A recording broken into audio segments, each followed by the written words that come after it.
100 మంది పిల్లల్లో ఏకంగా 30 మంది ఆడపిల్లలు 10వ తరగతి కూడా పూర్తి చేసిన పరిస్థితి లేదు అనంటే మన రాష్ట్రంలో ఇదొక్కటే కాకుండా మన రాష్ట్రంలో బాల్య వివాహాలున్న గతంలో ఆపే పరిస్థితి కూడా లేదు అనంటే మన రాష్ట్రంలో తల్లికి ఎన్నో ఆశలున్నా కూడా తన బిడ్డను వారి భవిష్యత్తును నిర్ణయించే ఆదాయం ఆ తల్లుల చేతుల్లో లేదు అనంటే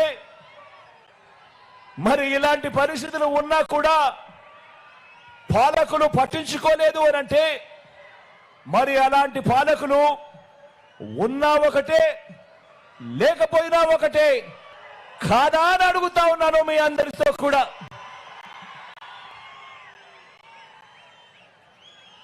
నా కళ్ళతో నా పాదయాత్రలో చూసిన ఇంకో విషయం కూడా చెబుతా.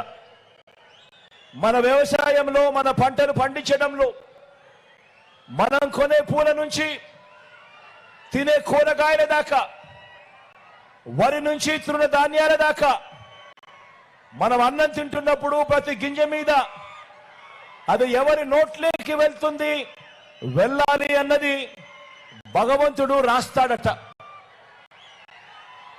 మరి ఆ గింజను పండించడంలో ఒక రైతు పాత్ర ఒక కూలీ పాత్ర నా కళ్ళతో నేనే చూశా. ఆ ప్రతి గింజ కూడా పండించడంలో ఆ కూలీల్లో నా అక్క చెల్లెమ్మల పాత్ర ఎంత ఉందో నా కళ్ళ ఎదుటే నేను చూశా. నా పేదింటి అక్క చెల్లెమ్మలు ఎంత కష్టపడతా ఉన్నారో నా కళ్ళతో నేను చూశా.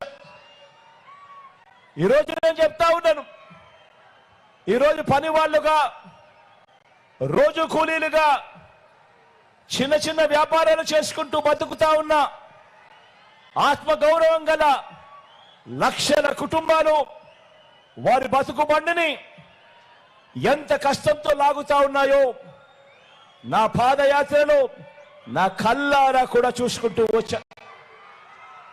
కాబట్టి ఆ అక్క చెల్లెమ్మల బ్రతుకులు మారాలి, ఆ అక్క చెల్లెమ్మలు బాగుంటేనే ఆ కుటుంబాలు బాగుంటాయి, ఆ అక్క చెల్లెమ్మల ముఖాలలో సంతోషం కనిపిస్తేనే ఆ కుటుంబాలు సంతోషంగా ఉంటాయని.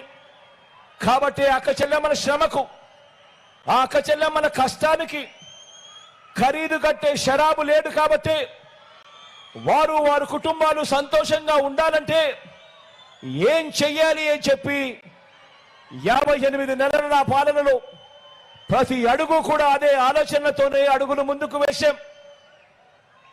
ఆ అక్క చెల్లెమ్మల పిల్లలు ప్రతి ఒక్కరూ కూడా గొప్పగా వాళ్ళంతా కూడా ఎదగాలంటే, మట్టిలో మాణిక్యాలు పండాలంటే ఒక రోజు కూలి, ఒక ఆటో డ్రైవర్, ఓ కూరగాయలు అమ్మే ఓ చెల్లెమ్మ, ఓ దోశలు ఇడ్లీలు అమ్మే ఓ అక్క, ఓ కుట్టు మిషన్ కుట్టుకుంటూ తన జీవితాన్ని తన కుటుంబాన్ని పోషిస్తా ఉన్న ఓ చెల్లి, వీరంతా కూడా బాగుండాలి.